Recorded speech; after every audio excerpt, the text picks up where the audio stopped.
Olá, meus amigos! Estamos começando aqui mais um podcast Brasília do Meu Coração, o seu podcast preferido aqui em Brasília.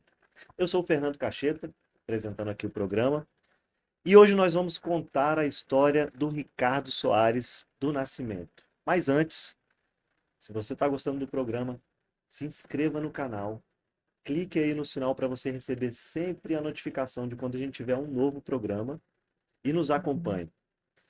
Ricardo, muito bem-vindo.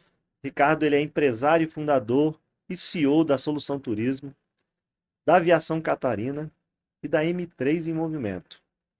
Atualmente, Ricardo também é presidente da Associação Brasiliense de Turismo Receptivo, a BARI, e diretor para o Centro-Oeste da Associação Brasileira dos Fretadores Colaborativos. Muito bem-vindo, Ricardo. Obrigado por aceitar nosso convite aqui, estar aqui com a gente hoje. Bom dia, Fernando. Primeiro, obrigado pelo convite. Estou muito feliz de estar aqui, né? Agradeço a todos os ouvintes aí. Estamos aqui para aberto aí para as perguntas, para a gente contar um pouco do nosso segmento. Isso, muito bom, Ricardo. Mas antes da gente falar das empresas, do que você faz hoje, vamos voltar um pouquinho no tempo. Vamos, Vamos contar um pouquinho da sua história, lá atrás, voltar no tempo onde tudo começou. Porque as pessoas veem o empresário hoje, acham que é um mar de rosas, que o cara teve sorte e que a vida foi fácil, que o negócio caiu no colo dele, e a gente sabe que não é assim. O começo da comecei, maioria dos empreendedores é um começo difícil. Mas aí vamos voltar lá atrás. Você nasceu em Brasília? então, nasci. Eu vou contar um pouquinho da minha história. Nasci em 84, tenho hoje 40 anos, né? Fui criado ali no Guará, no Guará 1, no Guará 2, ali na QE 21. Muito bem, você conhece. E já vou partir da juventude para frente.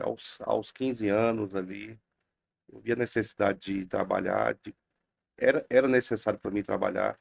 Então, saí de casa cedo, né?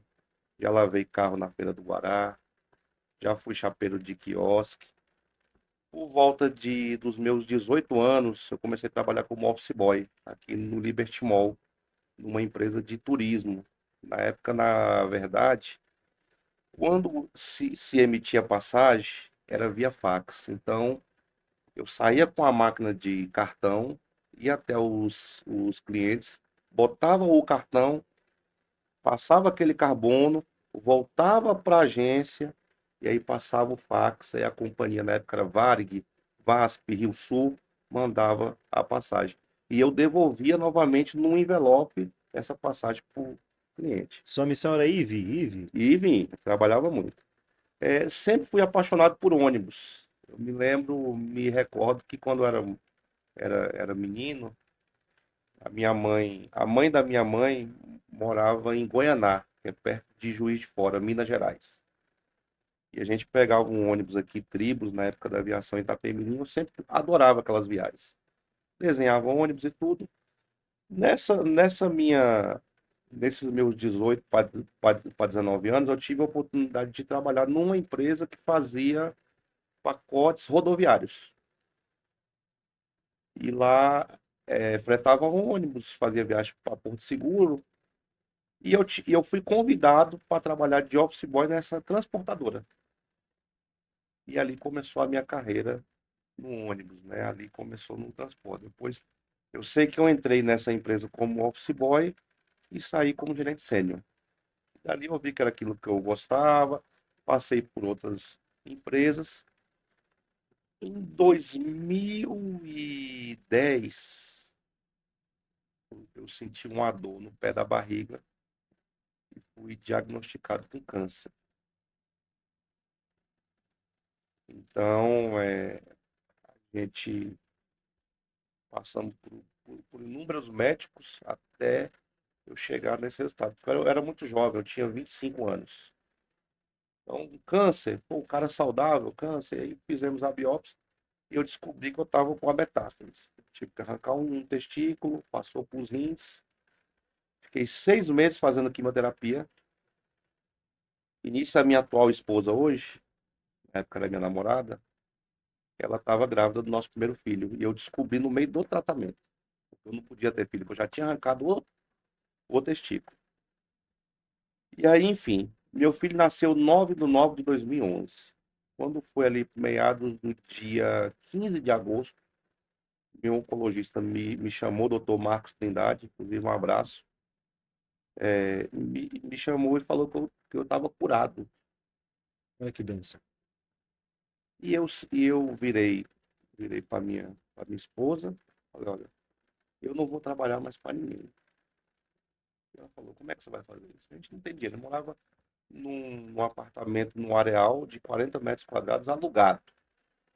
Nessa época você não era empreendedor ainda, você Não, trabalhava nessa isso, empresa aí como gerente. isso. Não, aí eu já tinha saído e eu não voltei, porque a empresa não quis, na época, fazer o processo para me aposentar, porque eu tinha esse direito. Eu fiquei um pouco chateado, mas que bom também que isso não aconteceu. Porque se eu tivesse aposentado, naquela época, hoje iria me atrapalhar alguns processos empresariais. Talvez você tivesse se acomodado na Me acomodado, aposentadoria. isso. Porque tem um direito, né? Para quem tem um câncer, etc, etc. Aí vamos lá. Meu filho prestes a nascer. Eu, na época, tava careca, tinha caído cabelo, sobrancelha, tudo. E eu comecei a terceirizar ônibus. O que acontece? Eu pegava um ônibus de uma empresa, fazia o intermédio com um cliente e ganhava a comissão. E comecei a fazer essa movimentação. Viramos 2011 para 2012. Veio o Papa. O Papa teve aqui no Brasil. Jornada Mundial da Juventude. Jornada Mundial da Juventude. Muito bem. Em seguida veio Copa das Confederações. E aí foi a minha virada de chave. Porque eu tive muita oportunidade de oferecer o meu serviço mesmo sem ter estrutura. Abri o meu CNPJ 2011 para 2012 e começamos a operar terceirizando. Eu comprei um carro que eu não esqueço nunca, um Celta.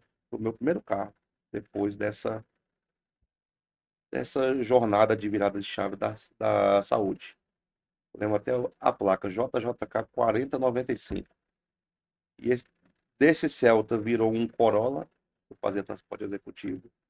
Desse Corolla virou uma van. Dessa van virou um micro-ônibus. E a gente começou a montar a frota.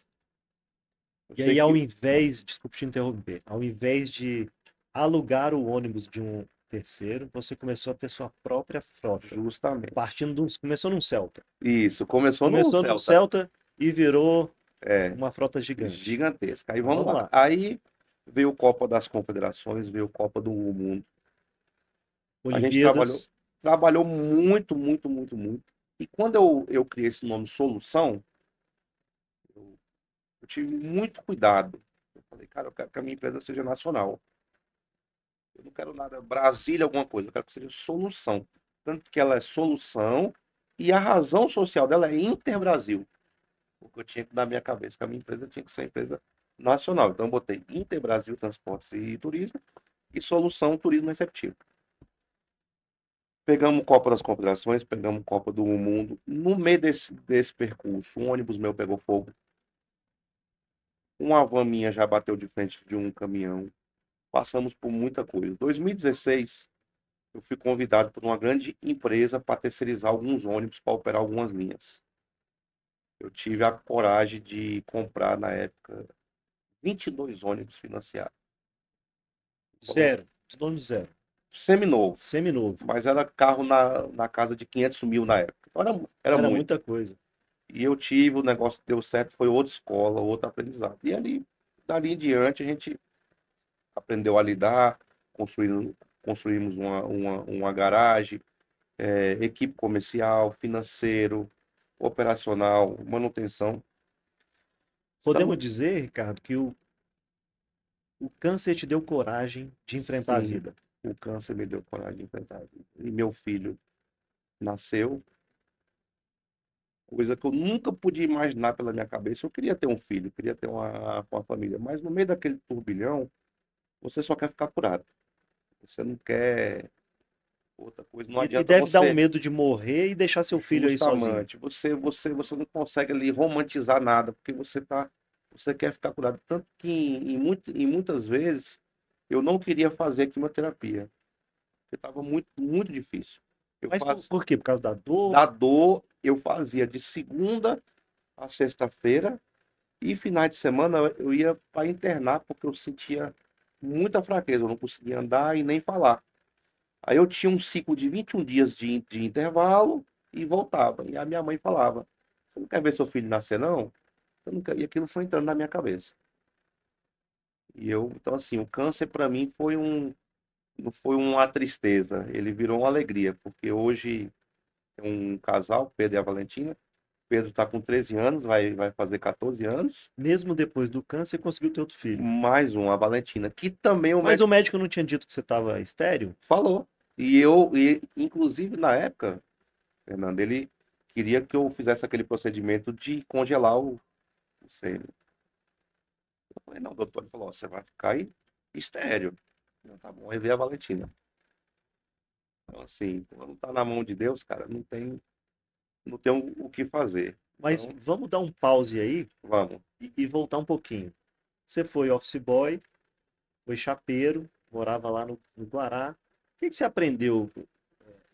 É começar do trabalhos difíceis ali, né? Hoje em dia ninguém quer ser office Ninguém boy, quer ser. ninguém quer ser chapeiro, ninguém quer. É, Eu sei que o setor tem muita dificuldade em conseguir profissionais para trabalhar na cozinha, fazendo comida, ou sim. até com o pessoal para atender o bar, o É. garçom, né? Então, hoje nas nossas empresas, a gente tem muita dificuldade com essa mão de obra. Lavador, motorista, todo trabalho que ele é um pouquinho mais braçal ou delicado, a gente tem essa dificuldade. Eu aprendi muito, Fernando, que você precisa passar pelo processo da vida.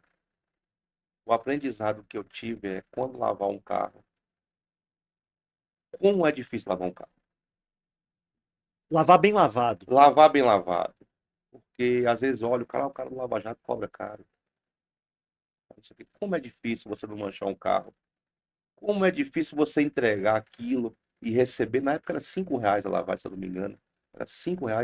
Na época o salário mínimo era R$ 190. Eu trabalhava num quiosque, eu recebia R$ 30 no final de semana para trabalhar. Era muito dinheiro, porque eu lembro que tinha uma moda lá da Kenner, que Era só um vendia, chinelo, que né? só O vendia no pessoal Parque mais novo não vai Shopping, saber. numa loja chamada Headley. É da sua época. Sim. E eu juntava aquele dinheiro porque eu queria comprar Kenner. Meus pais não tinham condição. Eu nunca Então, tive uma Kenner. pois é. E Nem, para nem, você, nem a mochila da Company, Company também pois é. não Eu tive não essa tive coisa. também a mochila. Então eu aprendi muito, porque assim, eu chegava de manhã no quiosque para trabalhar, eu tirava as mesas, ajeitava todas as mesas, lavava tudo, limpava as mesas, arrumava a cozinha, a dona ia lá, comprava carne, eu picava a carne, porcionava carne de sol, hambúrguer, mandioca, tudo. E aí vinham os pedidos, eu ficava ali na chapa, fazendo tudo. Então, assim, é, eu agradeço a Deus por ter tido essa oportunidade de passar por esse processo. Esse não foi um processo dolorido da minha vida.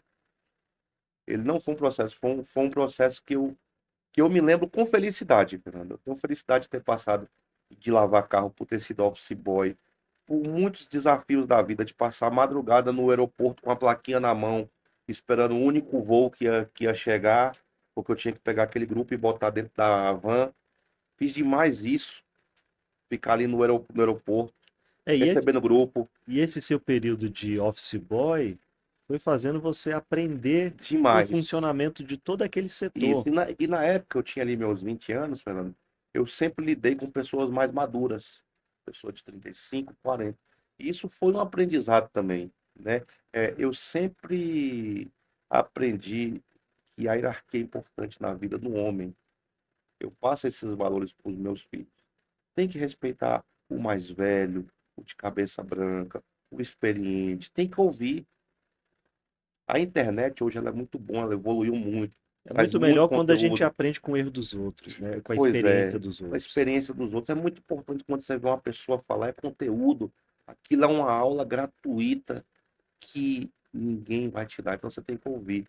Então, assim, eu me lembro com muita felicidade as coisas que eu passei. Foi tempo difícil, foi. Tive alguns problemas ali familiares, né? A família minha não era bem ins- instruída, então passei por muitos momentos delicados, mas a questão do trabalho mesmo ali de lavar, eu tenho como um aprendizado do processo que foi necessário para estar onde eu estou. Talvez se eu não tivesse lavado o carro ou tecido chapeiro, outras coisas que eu fiz mais, eu já panfletei, eu já vendi Panfletar é jornal, difícil, viu? é, Panfletar não é pra qualquer um, não.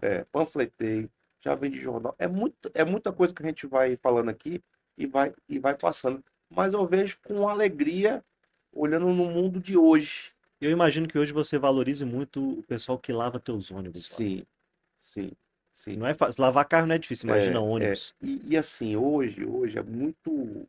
A maior dificuldade hoje é o recrutamento, de você passar para a pessoa que aquilo é digno. E que é uma fase, Porque e ela tem que fazer aquilo isso, pensando em evoluir. com esse governo que nós estamos aí atualmente, parece que o emprego virou uma coisa que é Uma repúdio, né? penitência, Uma penitência. O cara trabalhar um hoje, martírio é, trabalhar. não. É um negócio assim, o cara não quer trabalhar, ele quer ter direito. Ele quer menos, menos horas de trabalho, mais salário, menos compromisso. E é uma coisa hoje que Como me se o preocupa. empreendedor estivesse fazendo um favor em deixar ele trabalhar na Justamente, empresa dele. justamente. É como se fosse isso. Então, assim, isso me ajuda porque eu olho lá para trás e vejo, cara, como é gratificante você ter um trabalho digno, você receber o seu salário, você conseguir fazer as coisas que, né? E olhar Então, para trás e ver todo o processo, tudo que todo o você passou processo. para conquistar o que você tem Eu hoje. vejo assim, Fernando, que eu não estaria onde é que eu tô se eu não tivesse passado por esse processo, porque eu nunca tive assim aquele apoio familiar. Eu não sou herdeiro. Isso. Vamos dar um pause nisso aí? Você falou que a sua família não era instruída. O que que seus pais faziam? Então, minha mãe é a dona de casa, meu pai é funcionário público da Previdência. Inclusive, meu pai já faleceu, vai fazer 4 anos agora, dia 1º. E acho que ali a educação, a ignorância, enfim, chegava uma certa etapa da vida ali que o filho ali não tinha aquele carinho, aquele amor, aquela instrução, né? Eu não estou aqui culpando, não estou nada disso. Eu estou só contando uma parte que eu acho que é bom. Hoje eu sou pai, eu tenho um casal, né? Eu tenho Pedro e a Valentina. E eu sempre vejo eles com muito amor, com muito carinho, e eu procuro instruir muito, porque eu tenho certeza que lá na frente, em algum momento, até mesmo na queda, eles vão lembrar. Mas você tem essa vontade de ficar dando para os seus filhos tudo que você não teve? Ah, eu não tive uma Kenner, eu vou pegar o melhor chinelo que existe hoje e vou dar para ele, a melhor mochila que ele vai ter Não, para ir para a escola. não, Tudo não, que ele me pedir eu vou não, dar, porque eu não, posso. não, não. Eu tenho uma criação, como se fala, moda antiga, e eu sou bem conservador. O que acontece hoje? Meus filhos estudam numa escola razoavelmente boa, é uma escola que eu tenho condição de pagar, eu estando bem ou mal ou na crise. Tudo que eu vou fazer na minha vida, Fernando, eu penso no futuro. Então, hoje, meus filhos podiam estar estudando numa escola dessa aí, de línguas aí, que é 5 mil a mensalidade para cada um. Não, eles estudam numa escola que os dois é 2 mil a mensalidade. É mil para cada. Por quê? Porque a educação, ela é muito importante. Mas o mais importante é o seu discernimento pessoal. É você saber que você pode ser um bom cara na pública, na estrutural ou no MEPOB. E onde é que você estudou? Eu estudei em escola pública. Estudei no 5 do Guará, Eu estudei estudei no lá também. Centrão, passei em várias escolas ali. E boas escolas, com bons professores. Aprendi muita coisa. Então, o que eu vejo hoje, Fernando? Eu vou botar meu filho na melhor escola. Não significa que ele vai ser o melhor aluno. Ele vai ser o melhor aluno se na casa dele ele tiver educação, de respeitar o próximo, de ser uma pessoa educada, de ser gentil e grato. sempre falo para os meus filhos e para os meus amigos e para os meus colaboradores. Seja grato por um copo de água que alguém te ofereceu, porque a gratidão é o segredo da vida. E a ingratidão é a derrota da vida. Tem hora que a gente cresce muito e esquece aquela pessoazinha que dividiu a marmita com você. E eu sempre carrego isso para minha vida. Muitas das vezes eu olho e falo, opa, peraí, volto para trás, calma aí. Esse não é o, esse não é o lugar do Ricardo que resolveu chegar até aqui. Então eu educo isso hoje. E o mundo hoje está complicado. É verdade. Cara, grande depoimento esse. Isso. Depoimento seu. E aí, quando você tava de office boy lá, que você foi subindo de cargos, você foi fazer um nível superior, que você Não, estudou, você não fez nada. eu não estudei, Fernando. Eu parei ali, parei no médio e eu tive vontade, muitas das vezes, de fazer uma faculdade. Mas o tino do comerciante que eu vi que eu tinha, e talvez a falta de interesse ali, que não deixou eu praticar por mim mesmo. Então, muita coisa, eu fui penalizado, porque a teoria com a prática, ela é um sucesso, né? Então, assim, eu tinha muita prática, eu aprendi muito. Tive grandes professores na minha vida, grandes diretores. é, Sempre fui um cara de ouvir muito. Sempre fui um cara convidado para grandes palestras, grandes coisas, porque os caras vinham em mim que, cara, esse garoto aí, ele tem que estar do nosso lado.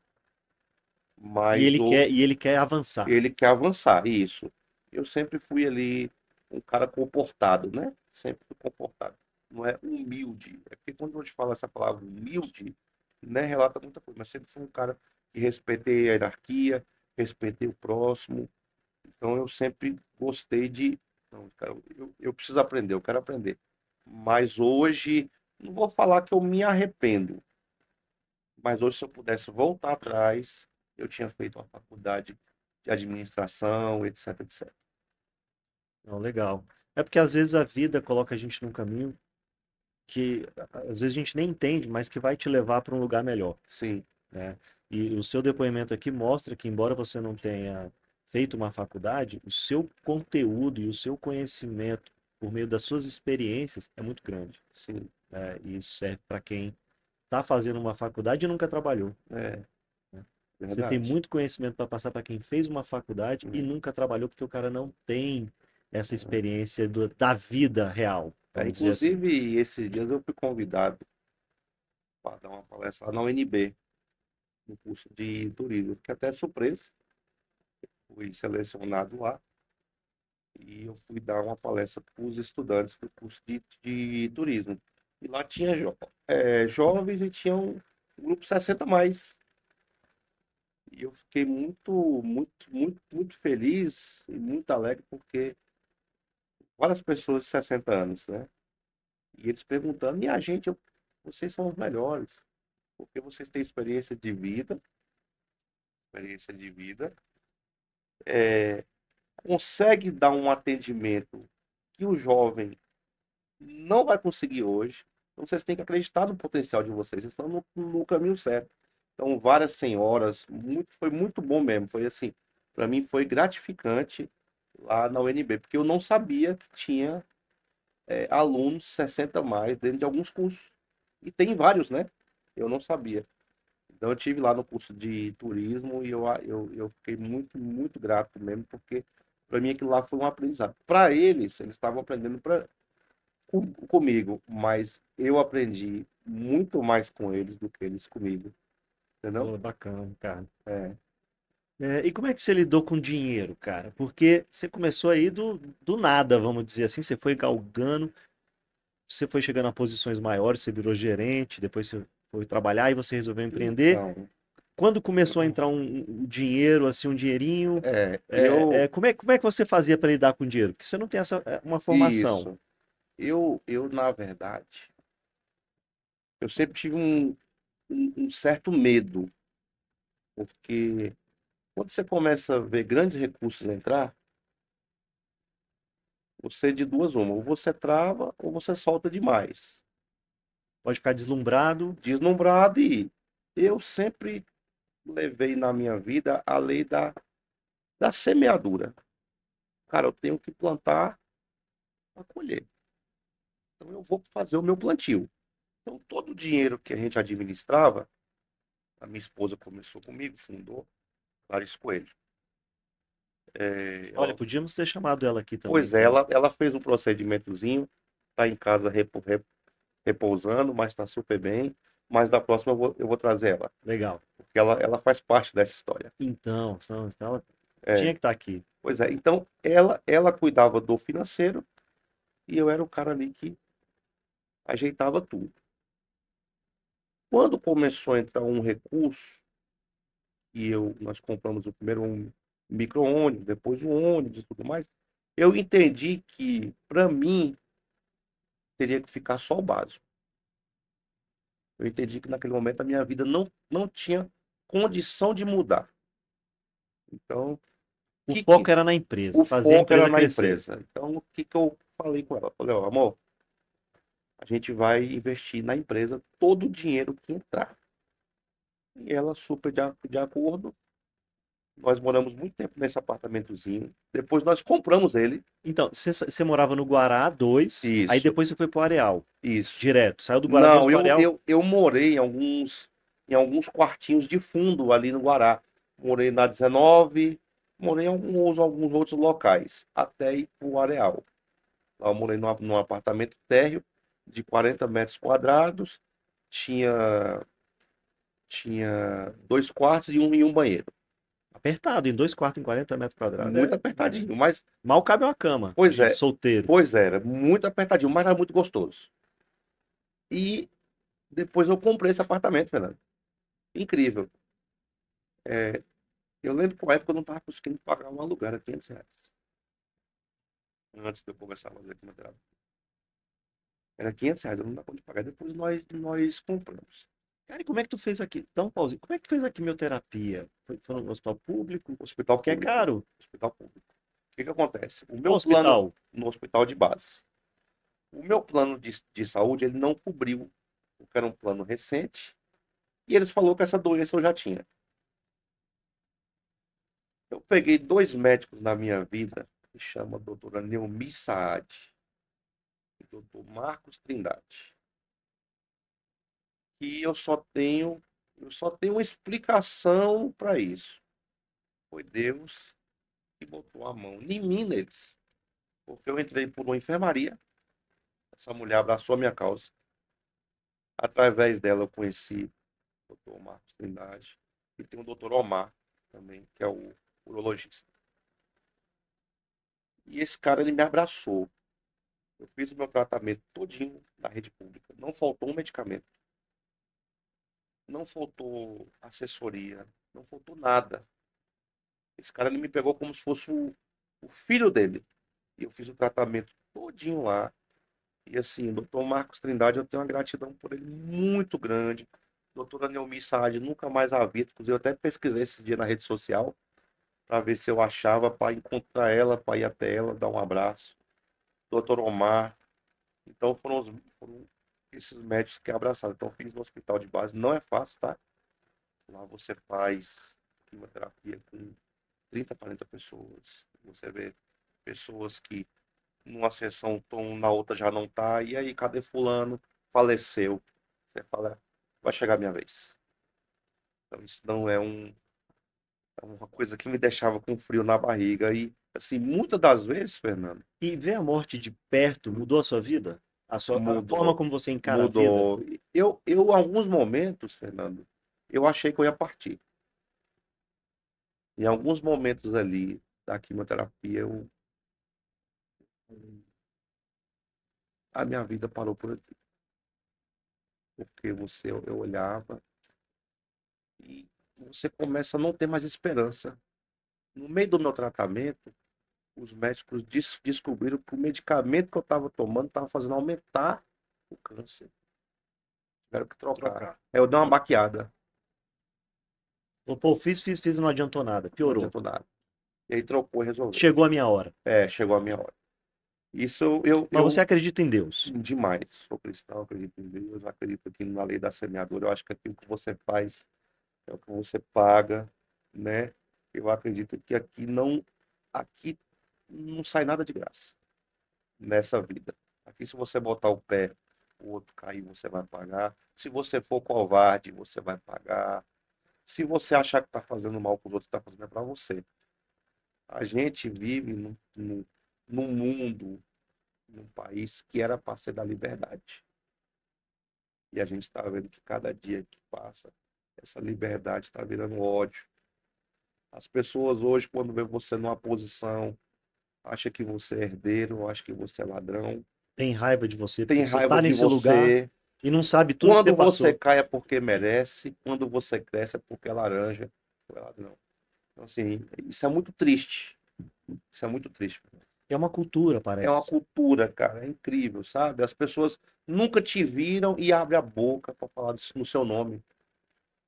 É, é um negócio estranho, que com a maturidade empresarial você aprende a conviver com isso, né? Mas é triste. No fundo, quando você chega em casa, toma um banho, vai para a cama, você fala, caramba, como o negócio tá complicado, né? Mas por Olhando, isso que eu tenho trazido aqui empreendedores, empresários que começaram lá de baixo, né? Para mostrar para as pessoas também que elas também podem chegar lá, porque para inspirar outras pessoas com histórias difíceis de vida, mas que venceram na vida, e que não é errado isso. Pelo é, contrário, a gente vem aqui para prosperar. isso, E você ter prosperado, você está impactando a vida de uma série de pessoas que trabalham contigo, que você dá boas condições, porque você valoriza essas pessoas por sim, tudo que você já passou. sim. É, eu nessa palestra lá da UNB, eu falei para todo mundo, o sol é para todos. Todos têm oportunidade. Todos podem criar suas oportunidades. A vida ela é feita disso. Não acha que porque não deu certo o A, B, C e D, que não é, vai dar. Às vezes não é. É a virada de chave é o E. Não é o A e o B. Então você tem que persistir. Você tem que insistir. Você tem que saber que a queda, ela é crescimento. Tudo que você passa de atribulações como empresário e na vida pessoal, no casamento. Você tem um casamento. Eu já passei várias turbulências no meu casamento. Todas elas, a grande maioria, virou um aprendizado, uma coisa melhor. Então, tudo na vida que você passa, aquilo te dá maturidade, uma sementinha a mais, é uma raiz a mais que cresceu dentro de você. Então, a vida ela é feita disso. Então, assim, o sol tá aí. Um grande amigo meu lá de Goiânia falou bem assim para mim: eu falei, o sol é para todos, mas a sombra é para poucos. Eu não concordo. Porque às vezes você tem muita gente que trabalha muito. Mas fulano trabalha igual você. Não, ele não trabalha igual a mim.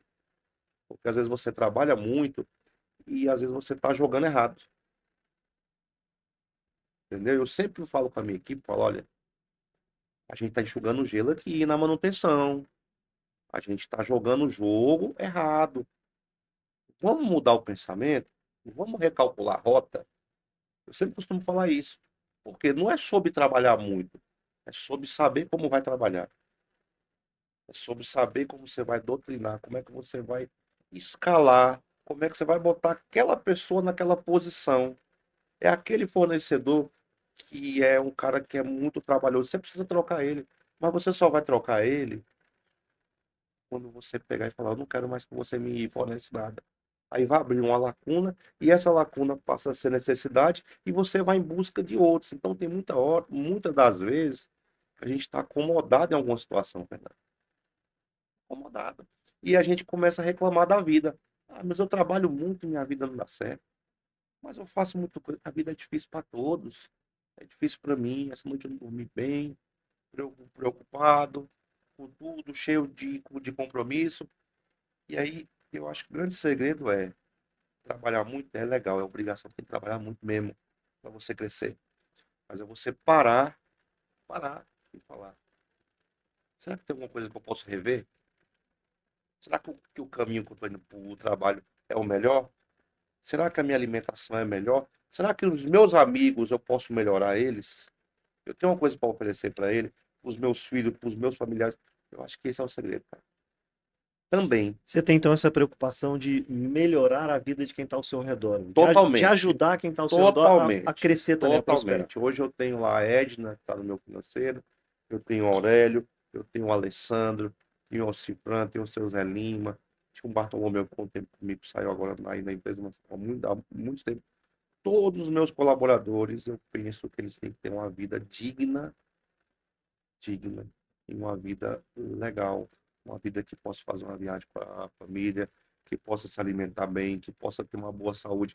Me incomoda ver um colaborador meu triste, com problema, Com dificuldade. amargurado, amargurado. Você Eu, ajuda, assim, sim, pontualmente. O cara tá com um problema lá, vou sim, ajudar esse cara. vou, sim, sim. Eu tenho a minha equipe, né, a empresa cresceu muito, mas hoje eu tenho os meus braços direitos e eu sempre trago, ó, fulano tem compromisso com a empresa, tem, é um bom colaborador, traga para cá, ver o que a gente pode fazer.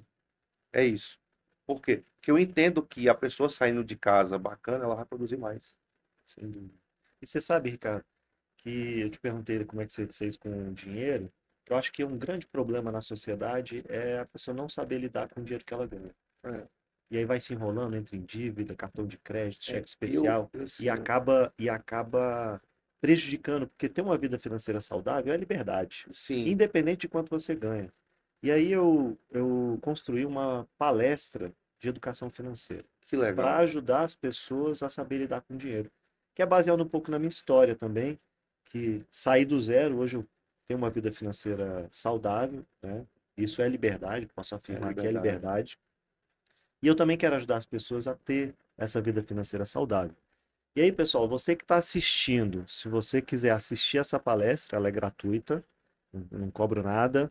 É 30 minutos de palestra, Ricardo, coisa rápida, com Que ensinamentos legal. valiosos. É só você fazer a inscrição aí no QR Code que está aparecendo na sua tela, que a gente vai te informar quando essa palestra vai acontecer, o local, o horário, o dia, e aí você vem participar e espalhar essa mensagem para as outras pessoas, para a gente mudar isso na nossa sociedade. Mais de 70% das famílias têm dívidas e estão em atraso com essas dívidas.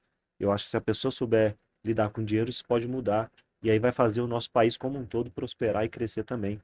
Porque a vida financeira das pessoas também é saudável, é a vida financeira saudável do país. Do país, é Né? isso mesmo. E aí você, voltando aqui na sua história, você comprou lá seu apartamento no Areal e depois? Então, aí na verdade, quando as coisas começaram a dar uma melhorada, a gente descobriu dia 7 de setembro de 2015 que a Clarice estava grávida. 7 de setembro de 2015. Estava muito enjoado, não estava legal. Descobrimos que ela estava grávida.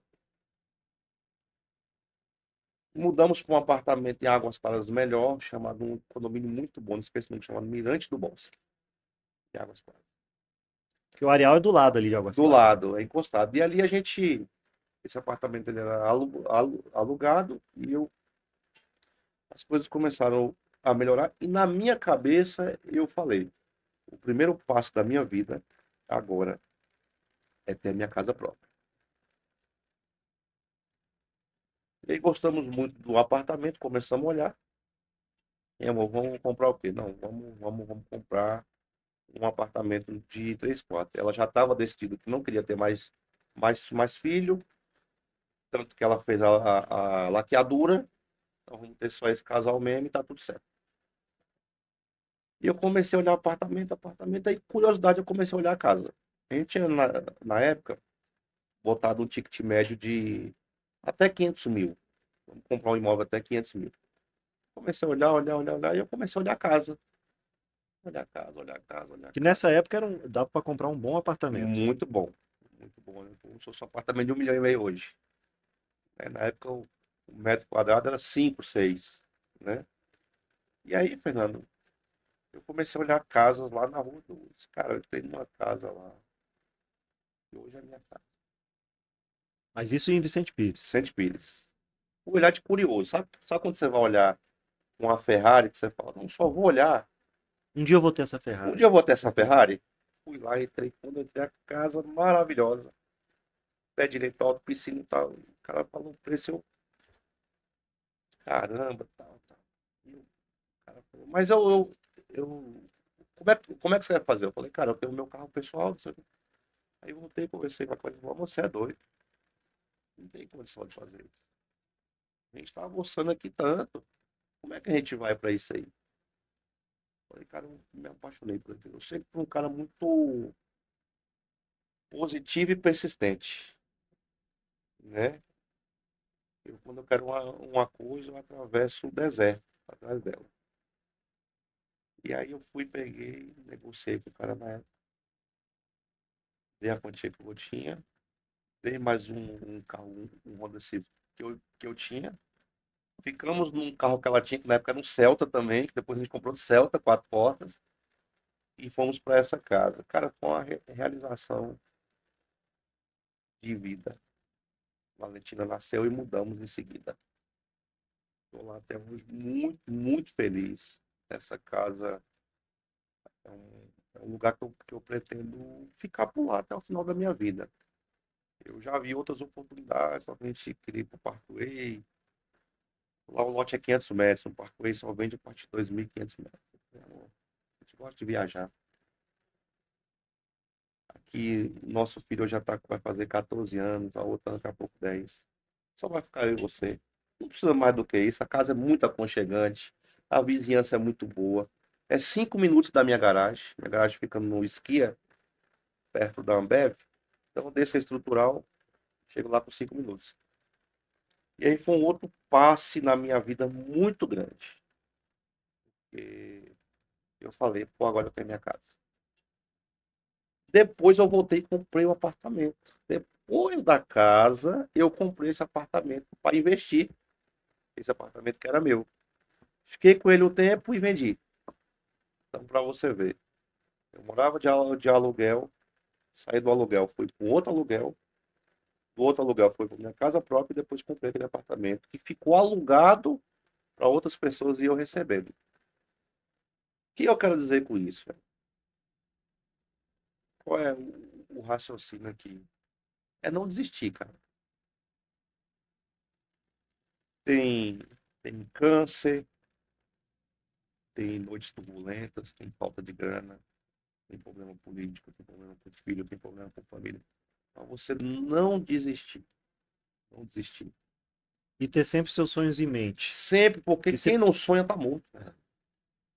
Fernando, quem não sonha tá morto. Você tem que sonhar que seja com uma viagem para onde for, para Pirinópolis. É um sonho. Eu tenho vontade de ir para Pirinópolis. Você está sonhando. E esse sonho vai entrar na sua cabeça e você vai se esforçar e você vai trabalhar. Seja qual, para comprar um carro, para uma viagem, para o que for. Você tem que sonhar. Eu vivo sonhando. Eu falo, cara, esse ano eu quero fazer tal coisa. E assim a vida vai nos ajeitando. Mesmo com todo o desafio que tem. Hoje está mais difícil? Acredito que esteja. Porque as coisas estão mais banalizadas, né? A covardia está aí a olho nu e ninguém faz nada. A gente está vendo o que está acontecendo com o nosso país. Com as pessoas, é muita coisa bárbara. É filho que não respeita pai, é gente matando, é feminicídio.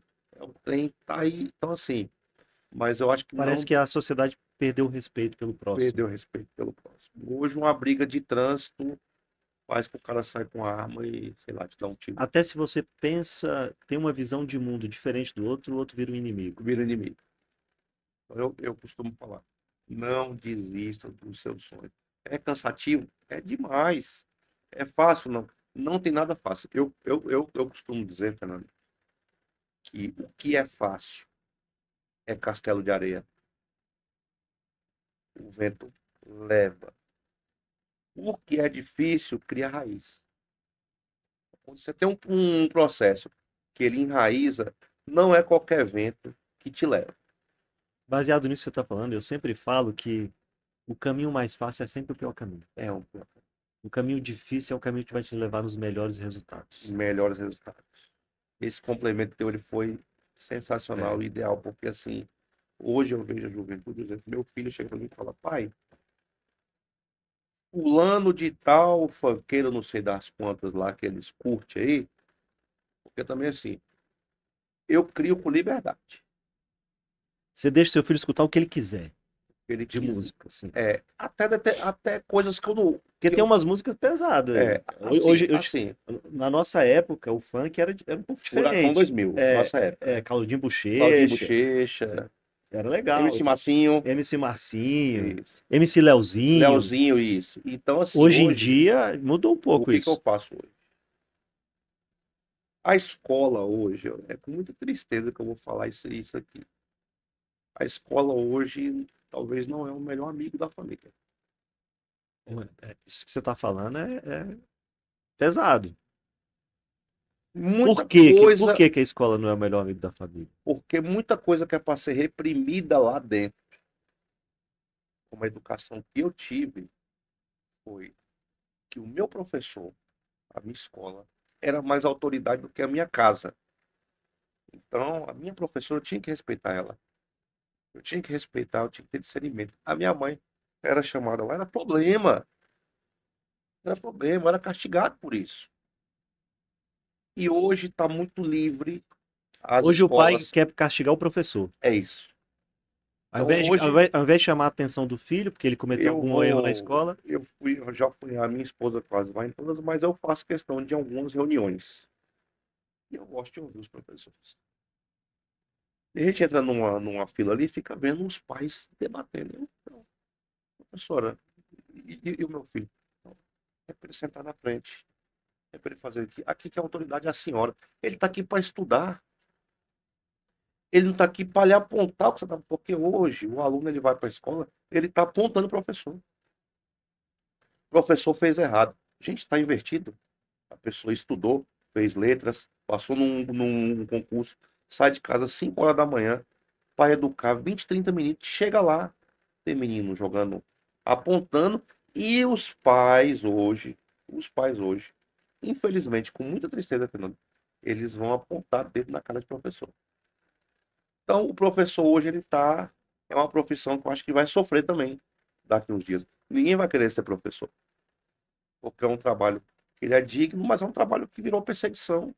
Então, hoje eu crio. e não é reconhecido, né? Mal E não é remunerado. reconhecido isso. Então, assim, hoje é, chegam as músicas dentro da minha casa.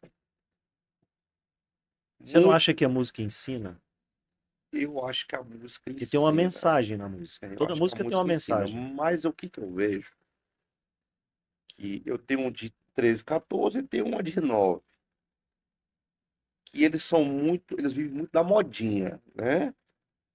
Um quer usar um cabelo moicano, aí usa não sei o quê, aí usa um tênis da Vans, o outro quer usar não sei o quê. Tom E, piercing, é, a tatuagem. eu tenho uma história para te contar aqui interessante, Conte. que eu não posso Não fique esquecer. tímido, não. Conte aí pra Esse, gente. acho que tá até um furinho aqui. Eu juntei com a turma lá na época, eu era jovem, e eu furei a orelha sem autorização da minha mãe e do meu pai. Você tinha quantos anos? Acho que eu tinha uns 14 para 15. Que Juntei, era moda, eu era lembro. Era moda, moda. juntei com a turminha ali. Quando eu cheguei em casa, meu pai falou bem assim, Isaura, a gente tem mais uma mulher em casa agora. Isso é polêmico. Ele pegou um facão e falou com minha mãe, se ele não arrancar um brinco agora, eu vou arrancar a orelha dele. E aquela confusão, aquela briga, minha orelha inflamada, eu tive que arrancar. Puf. Eu não esqueço disso nunca. Eu fui castigado, tomei uma surra. Meu pai falou, filho meu, um homem, não usa tatuagem, não usa brinco, não usa nada. Quando você estiver morando aqui dentro da minha casa, essa educação que eu vou te dar. E aí, eu me arrependo, eu tô triste, eu sou alegre porque ele fez isso. Porque ali eu tava hoje com brinco, depois eu tava com a tatuagem, depois será o quê? E aí, Fernando, respondendo a música, é ideologia. O que é ideologia? Às vezes você quer ser igual aquele cara. Então, hoje, o que eu vi que eu vendo hoje? Tem lá um jovenzinho lá, que é o funkeiro. Então, o cara não sabe nem escrever o nome, mas ele tem uma Porsche de 3 milhões. Ele mora numa cobertura. Ele é o show dele aí é não sei quantos mil. Então, esse cuidado eu tenho com os meus filhos. Falo, ó, isso aqui não é fácil.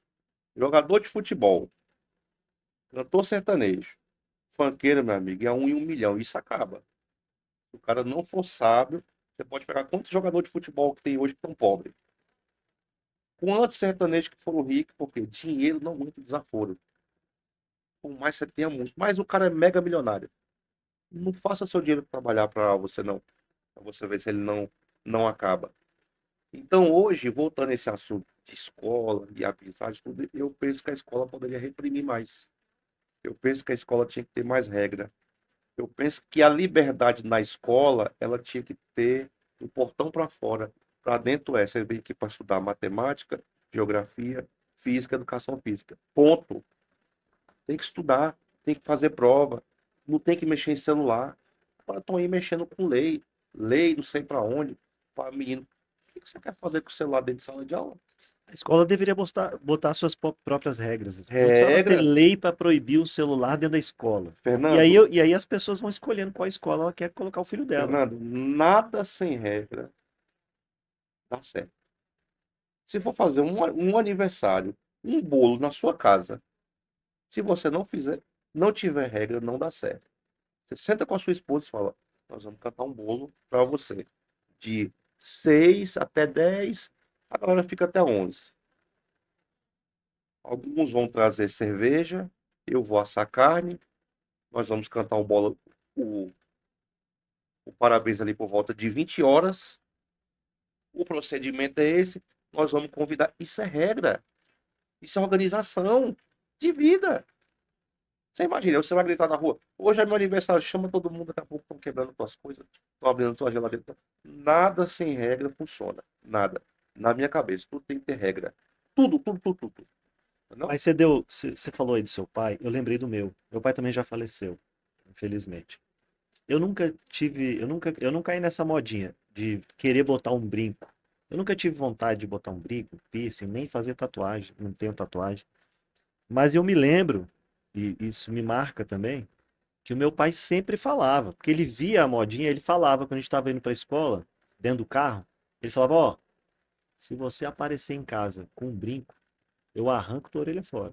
É isso aí. Obviamente, quem conhece meu pai sabe que meu pai É, não meu pai iria. também não ia É, seu fazer pai isso. também não ia passar um É, facão na tua orelha, é. obviamente.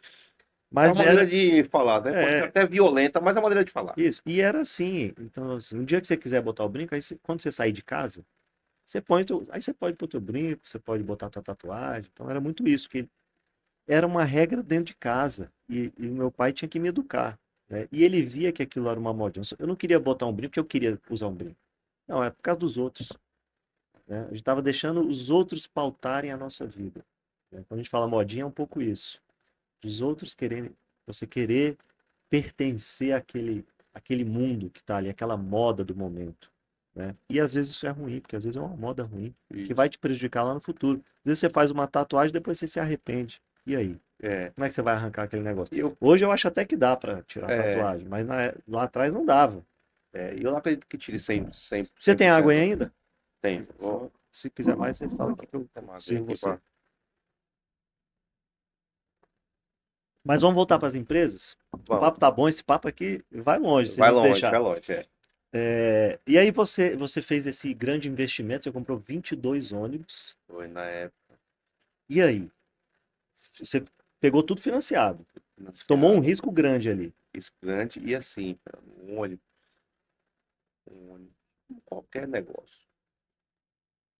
Quando você pega uma operação dessa de 20 ônibus, você pode botar no mínimo 60 colaboradores.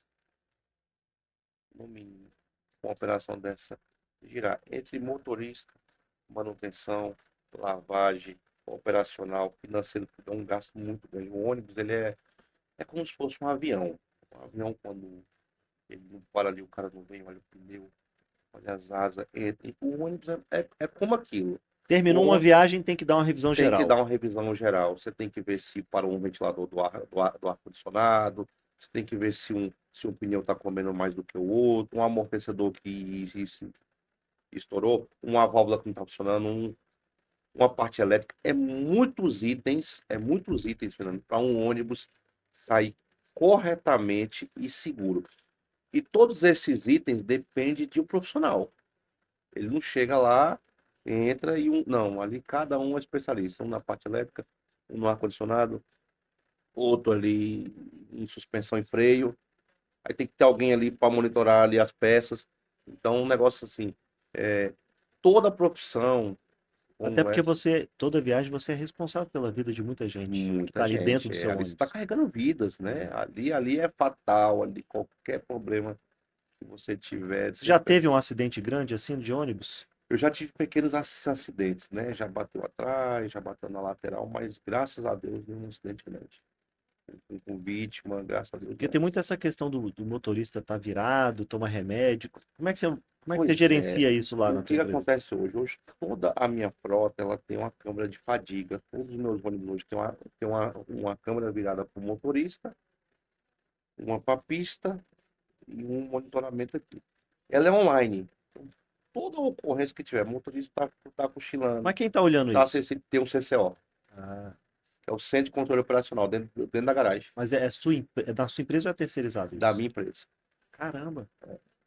A minha empresa tem um monitoramento lá. Então, todo dia de manhã, quando Quantos eu chego, colaboradores você tem hoje, ao total, com toda essa operação? hoje com essa operação aí, nós estamos passando aí de uns 60 e poucos colaboradores. Vamos chegar, acredito, até o final do ano a gente chega num 100 aí. Legal, muita Isso gente. enxugando, tá, Fernando? Aham. Porque assim, hoje é só realmente o necessário.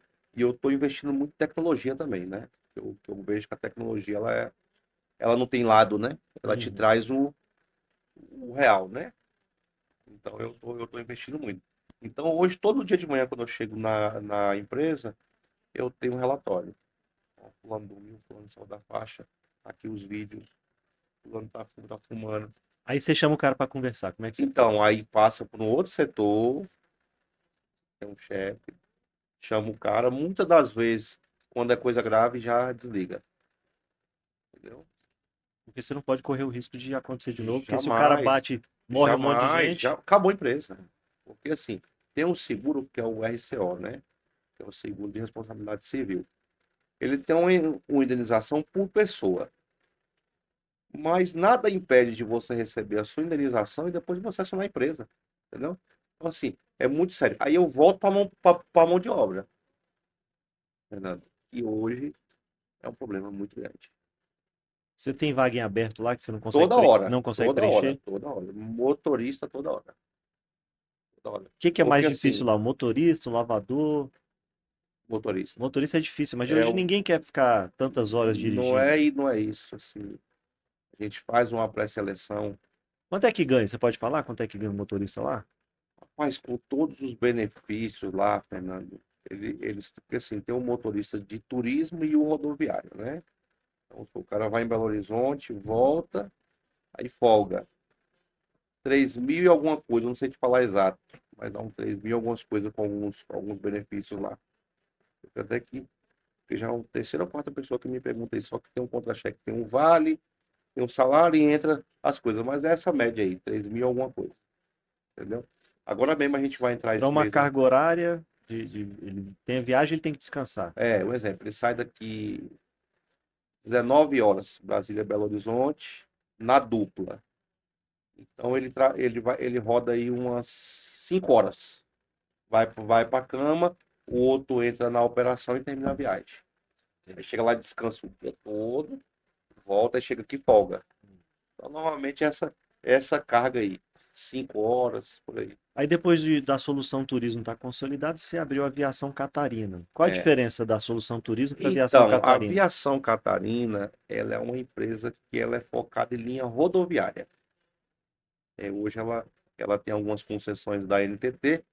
Nós temos Brasília, Belo Horizonte. Então sai de Brasília, Cristalina, João Pinheiro, ali Paracatu, vai embora, né? Temos também agora a Express Solução, que ela faz Brasília, Montes Claros. É uma linha que a gente operou no passado e voltamos. Brasília, Pirapora, Montes Claros. E a aviação Catarina, dia 14, agora vai inaugurar a linha Brasília-Santos, que é Brasília, Cristalina, Catalão, Araguari, Uberlândia, Uberaba, Ribeirão Preto, Campinas, Franca, São Paulo, Tietê e vamos até a Baixada Santos. Vai parando em todos esses pontos até chegar em Isso. E Santos. assim, o nosso foco, Fernando, é conforto e qualidade, né? A E maioria das segurança, né? Pelo que eu vejo. segurança. O segurança, ele é É básico, é padrão. básico. O segurança, ele não pode ser Você não uma, pode não ter segurança. você não pode ser uma coisa que você está oferecendo, não. Eu acho que a segurança, ela tem que ser primordial para um veículo sair da garagem. Então, esse sistema de câmera, eu estou em todos os grupos da empresa, tem mais de 20, 30 grupos. É o tempo todo, eu acompanho tudo que está acontecendo o tempo todo. Passageiro, manutenção. E a gente vai começar com essa operação. A minha ideia é, com o passar do tempo, padronizar todos os veículos nossos. Colocar cama, bus e leito. Eu vou tirar todo o serviço executivo. Porque eu acredito que é menos com mais. É menos poltrona, mais conforto, mais qualidade. Diferente do avião, que cada vez a poltrona tá mais É, perto de uma da outra, você não e consegue, a você minha fica concorrência, batendo as pernas ali. e a minha concorrência ela é muito grande nessas linhas. Então eu acredito que a gente vai conseguir fazer um trabalho legal, fidelizando o passageiro no conforto. E como é que você faz para ter essa autorização? É uma licitação da NTT? Você É vai o, lá, pede, como é que o é? que que Quem acontece? quiser abrir uma empresa e fazer uma O que linha acontece hoje? A Brasília-Santos, NTT, que é a Agência Nacional de Transporte Terrestre, ela que dá a outorga. Como a gente tem hoje um monopólio muito grande no nosso país, se eu não me engano, são 5 ou 6 grupos, Fernando, que dominam o país todo. Olha para você ver. 5 ou 6 grupos que dominam o país todo. quase não tem Nós concorrência, então. temos o quê? 27 estados, né? Mais a Mais o, federação. mais o Distrito Federal. Mais do É mais. 26 estados mais o Então, Distrito Federal, então, 27. 27. Para você ter ideia, nós estamos falando em 6 grupos que são ligados uns aos outros. Todas essas concessões, hoje nessa atual regulamentação, elas estão sendo negadas pela NTT. Então, nega, entra judicial, há uma briga judicial e depois ela vira administrativa. Porém, é muito difícil lidar hoje ali dentro, porque ali dentro ali hoje é complicado, né? A gente sabe, Então não é uma licitação. deveria ser. Assim, se você tem os requisitos, você entra com o pedido, teoricamente você deveria ser É assim, autorizado, agora receber a outorga. eles criaram agora um negócio chamado novos mercados. Vamos dar um exemplo aqui. Brasília e Belo Horizonte, ele não é mercado novo, porque já tem Aviação Catarina, já tem Fulano, Beltrano, Beltrano.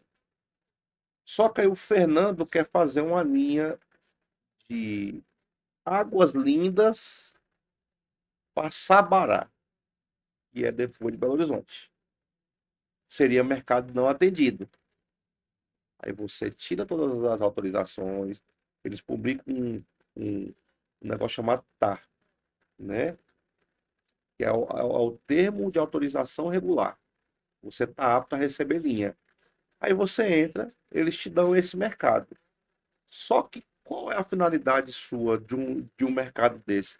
Sendo que você quer passar em Brasília e em Belo Horizonte. Aí eles te dão um mercado e você passa a não poder entrar. Então hoje, eles estão oferecendo novos mercados. Esses novos mercados é que não tem mais interesse para quem já está. São os grandes grupos. Não tem rentabilidade, você vai Não ter tem que pagar para rentabilidade. trabalhar. E assim, cada dia que passa mais, eu vejo que eles querem fazer o negócio monopolizar mesmo. Eles criam lei, eles criam portarias, e portarias, e portarias, e portarias, que é para proteger um grande. E protege o grande e deixa o serviço mais caro. Serviço mais caro, ruim para o usuário, para a população, porque assim, a concorrência, pelo menos, ela é saudável. Sim. Tem um livro muito interessante que chama Livre para Escolher, do Milton Friedman.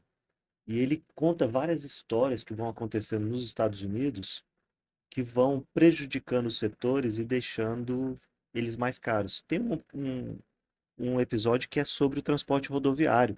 Eles criaram lá uma agência e tudo, e foi criando, foi fazendo exatamente isso que você está É. falando. E aí foi deixando o serviço mais caro para o usuário lá nos Estados Unidos. A concorrência ela é muito saudável, porque você sai da zona de conforto. O concorrente tem um ônibus melhor, você vai querer comprar um melhor, você vai querer oferecer um serviço melhor. Eu penso assim, quando você está sozinho numa coisa, você faz o que quer, Fernando. Você se acomoda ali. Você está só. Então hoje o mercado passa por isso, é uma turbulência muito grande. As coisas hoje estão sendo resolvidas dentro da NTT, é quase tudo judicialmente. A briga é muito grande. Eu acho que como qualquer outra agência, né? Essas agências que foram criadas aí, com a narrativa que é para o usuário, né? Mas não é. Então, você como Elas foram, empresário, elas foram capturadas pelo isso, setor, pelos isso. grandes empresários. Hoje eu tenho um autógrafo, empresa. Lá a gente tem algumas outras coisas acontecendo, mas hoje ali o negócio inverteu, né? Uma coisa que era para ser do usuário, não é, né? Isso, acredito que está nas outras agências também, porque tem agência para tudo aí, Tem agência para tudo, né? telefone, água, É, energia, né? então a política importa no setor. Totalmente. Na verdade, a política influencia no setor, né? A gente tem grandes nomes aí hoje que estão influência diretamente na agência. E por isso que você foi ser presidente da Bari? Sim. Como é que foi isso aí? A Como é que você Bari, chegou a ser presidente da a Bari? Bari, ela é a Associação Brasileira das Empresas de Receptivo. Na pandemia, houve uma movimentação muito grande, porque assim, o nosso setor, Fernando, ele tem o cara que tem uma van, tem um Corolla, e ele vive daquilo ali, para a família dele. Quando veio a pandemia, O cara que tem só pra galera que tá assistindo entender, o cara que tem um Corolla, ele trabalha fazendo serviço executivo de executivo, levar e buscar as isso, pessoas no ali. É isso. aeroporto, vem algum deputado, algum Uhum, familiar, ele fica à disposição, uhum. vem algum empresário para alguma reunião, ele fica à disposição. Quando vem a pandemia, esse setor sofreu muito. Preparou tudo, né? Esse setor, hotelaria, transporte, sofreu demais. E a gente fez uma movimentação na época, porque estava tendo alguns benefícios para alguns setores e para o nosso não.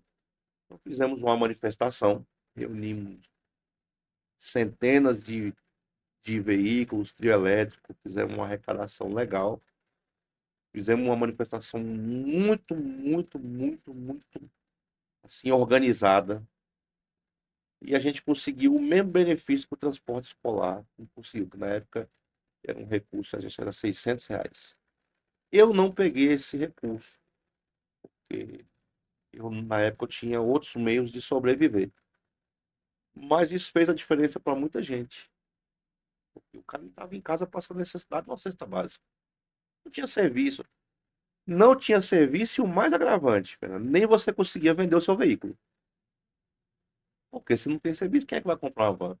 Quem é que vai comprar um ônibus? Ninguém compra.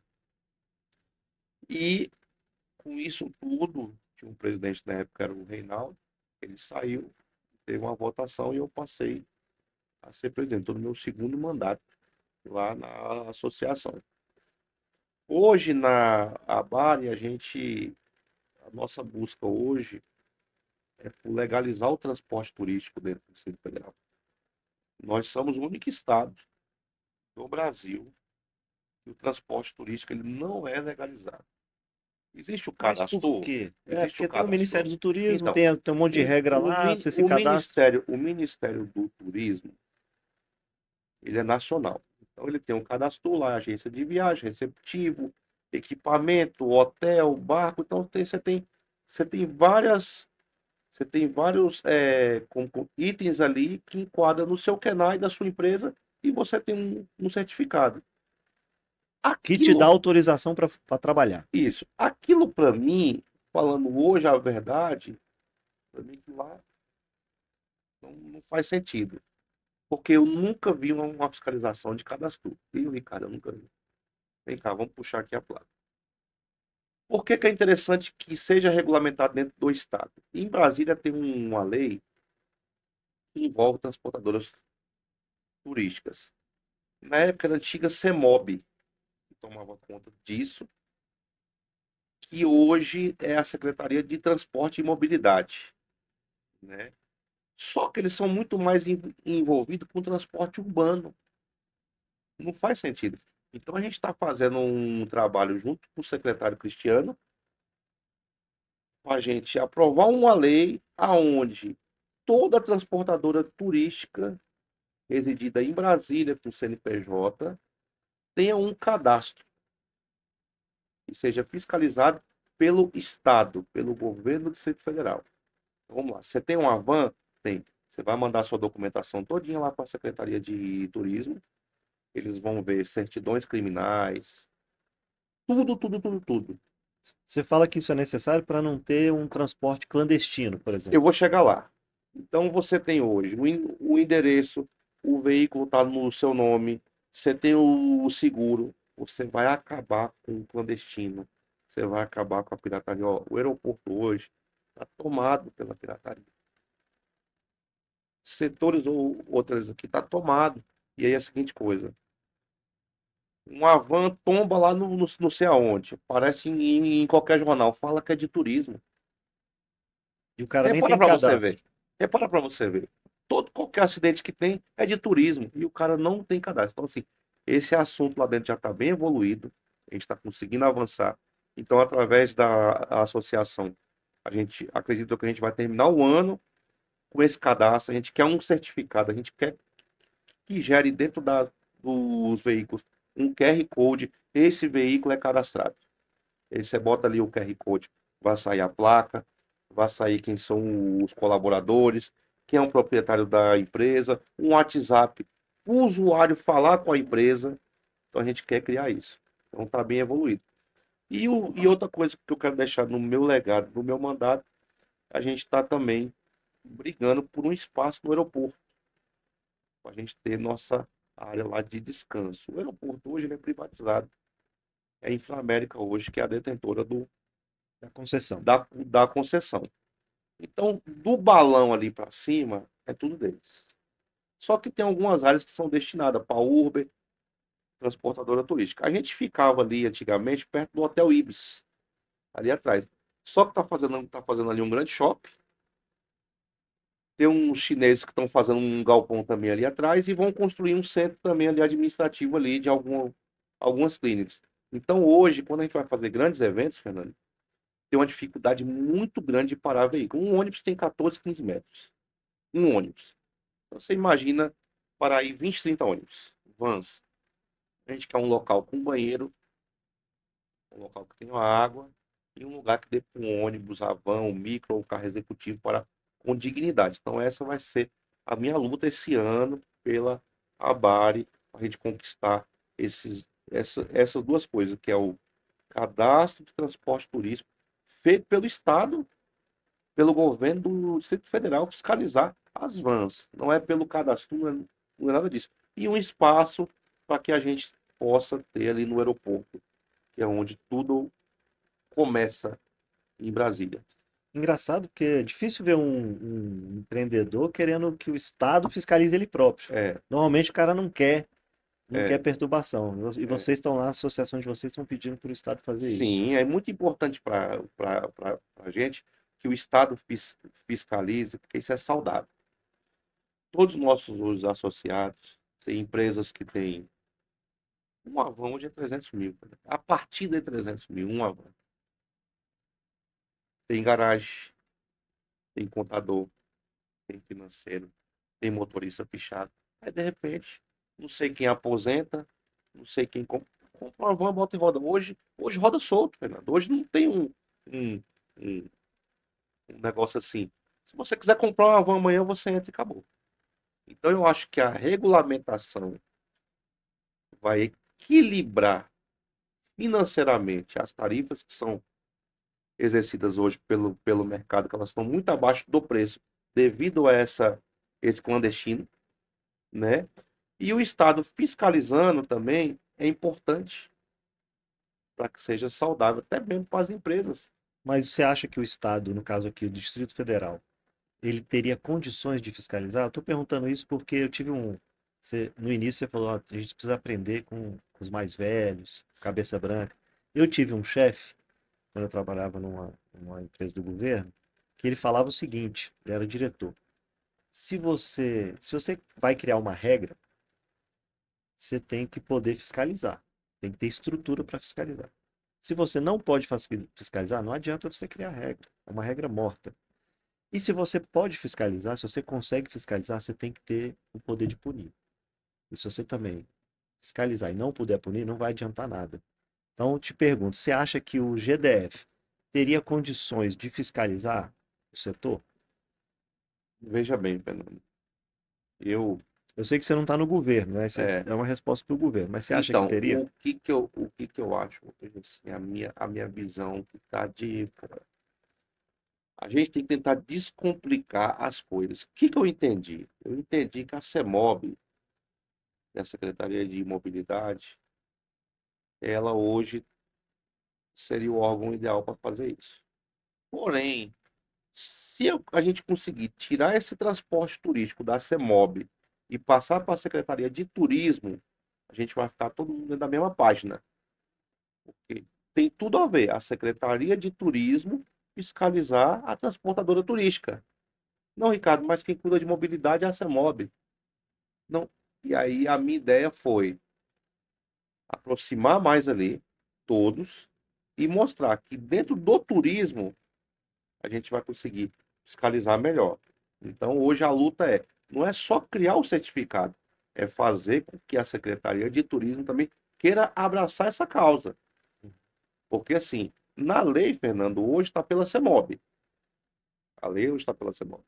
Mas a gente está querendo passar pela CETU.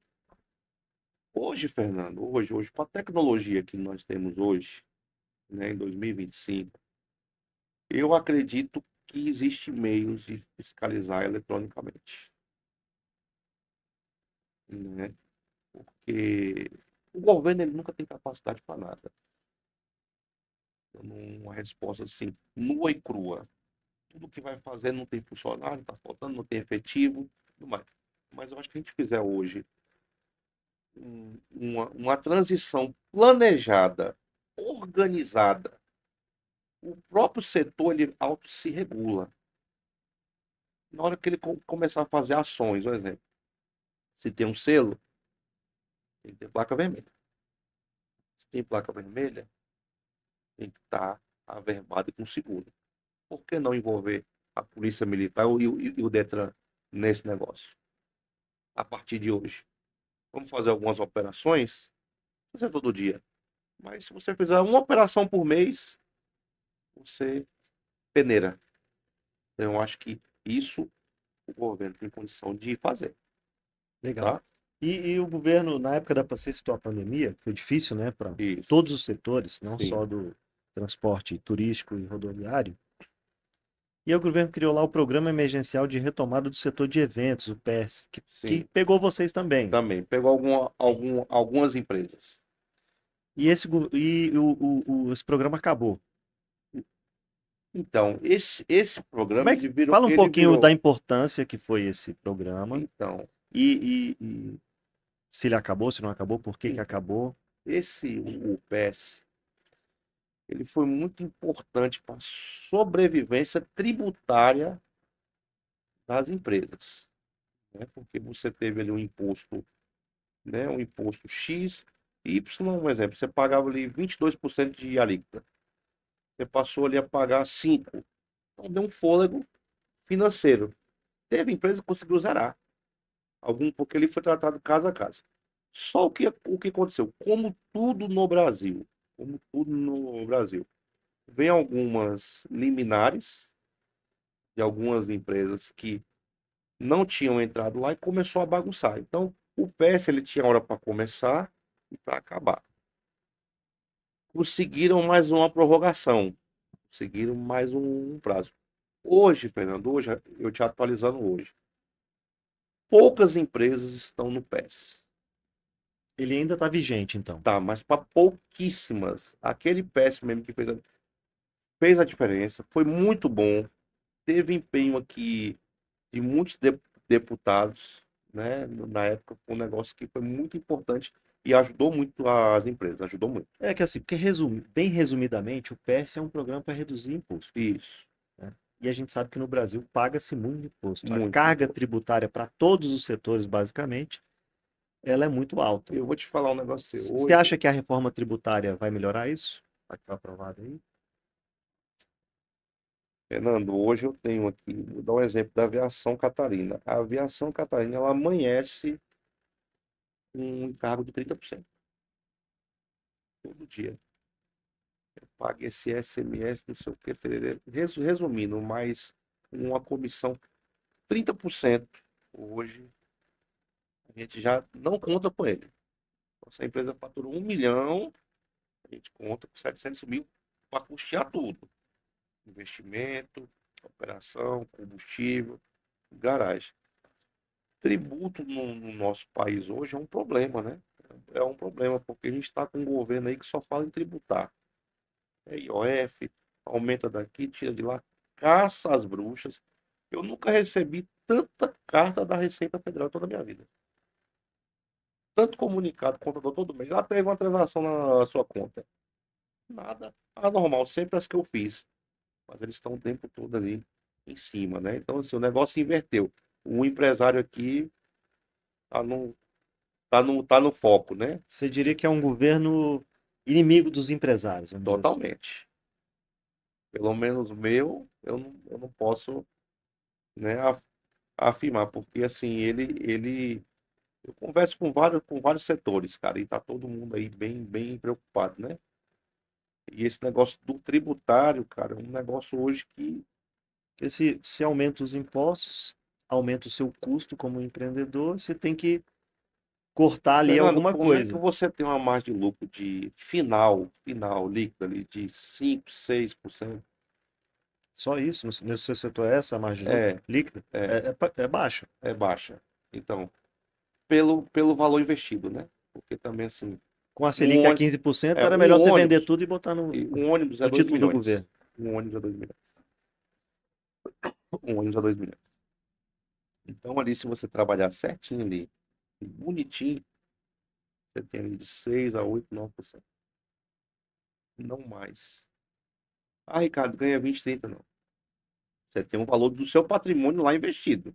Você paga prestação. Obviamente, se você for E é trazer. passivo, né? Porque o ônibus É, vai deteriorando, vai isso. ficando Obviamente, desatualizado. se você for trazer esse investimento para essa matemática, ela vira 15, 20, 30, 30%. Mas a matemática não é essa.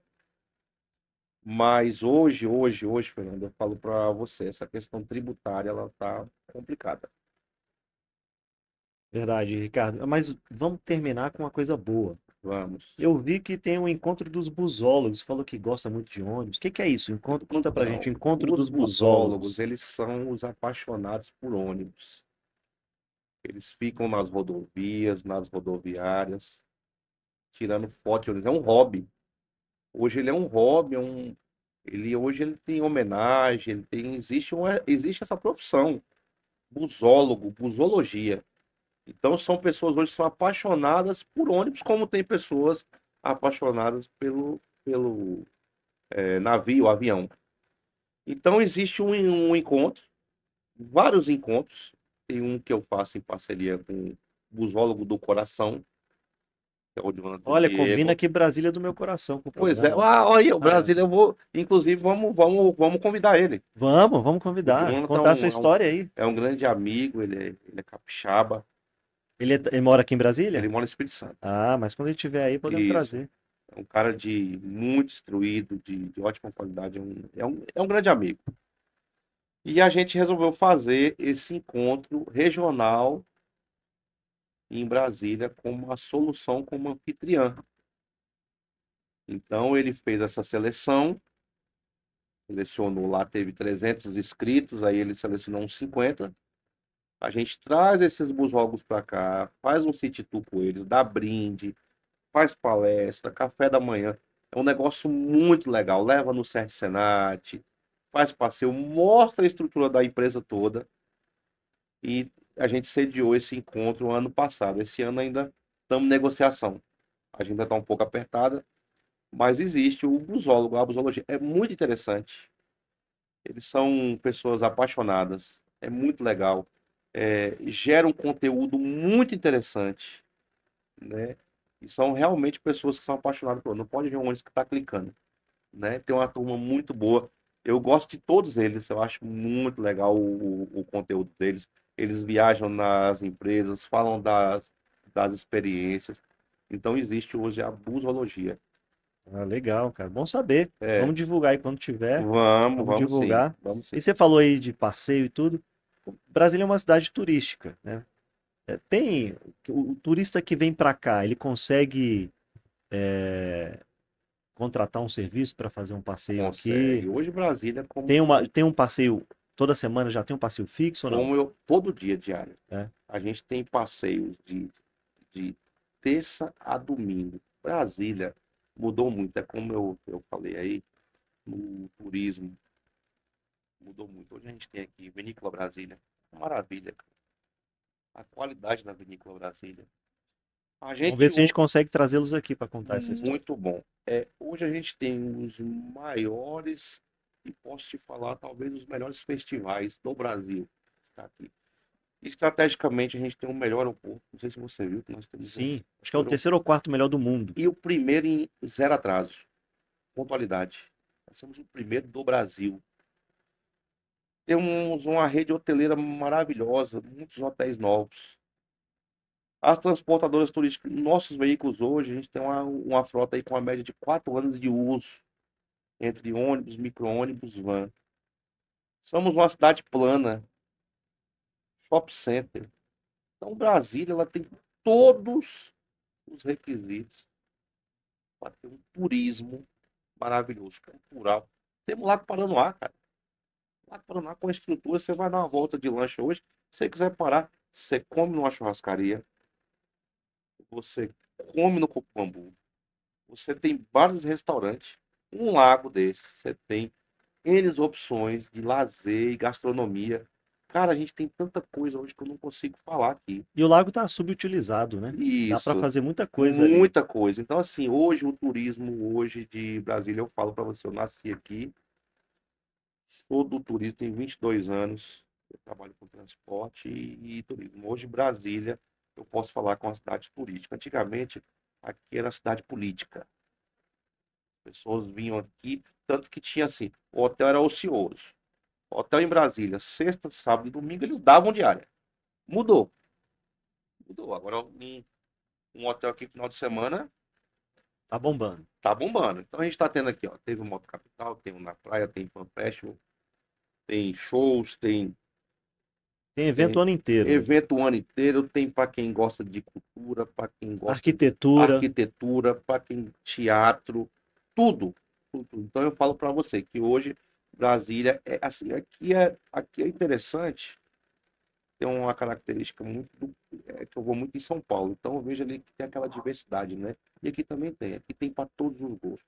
Você quer curtir um pubzinho, tem, um rockzinho, você quer um sertanejo, você tem, você quer um barzinho, você tem de tudo aqui hoje. Graças Tem a bons Deus. restaurantes. Bons restaurantes. E Ricardo,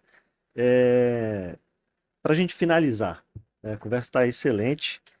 Você saiu de um Celta para mais de 20 ônibus, Isso, saiu de zero colaboradora, você e sua esposa, para isso. mais de 60.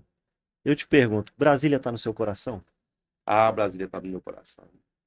Eu sou apaixonado por essa cidade. Eu viajo o Brasil, o mundo, né? Viajo muito na Europa, com alguns compromissos fora. Mas eu não troco Brasília por nenhum lugar. Brasília está no meu coração. Essa aqui é a capital, aqui foi onde eu construí a minha família, aqui foi onde eu construí a minha história. Eu sou apaixonado por essa cidade. Brasília está no meu coração. Que bom, cara. Muito obrigado por você ter vindo, aceitado o nosso Obrigado a convite. você. Obrigado pela sua história. Tenho certeza que ela é inspiradora. Toda a sua trajetória aqui que você contou é inspirador. E quem nos assistiu aí, tenho certeza que vai se inspirar e ver que é possível Sim, e empreender, é É, possível prosperar. Não é um caminho fácil, mas é um caminho possível para qualquer pessoa. E a sua história mostra isso aqui. Então, te obrigado, agradeço Fernando. por você ter vindo. Obrigado, obrigado a todos. Não desistam dos seus sonhos. Lute, acorde cedo. Tá difícil, acorda um pouquinho mais cedo. Tá difícil, trabalha um pouquinho mais tarde. Muda a rota, muda, tudo tem como mudar. Entendeu? Não, o sol é para todos, todos nós temos oportunidade e não deixe ninguém matar o seu sonho. Que a gente luta, a gente planta e a gente colhe, vai dar certo. É isso aí, pessoal. E se você gostou dessa história, não deixe de se inscrever aqui no canal, de divulgar para os seus amigos, compartilhe essa história e faça a sua e aperte no sininho para você receber toda vez que a gente contar uma história nova aqui no Brasília do Meu Coração. Muito obrigado pela sua audiência. Um abraço.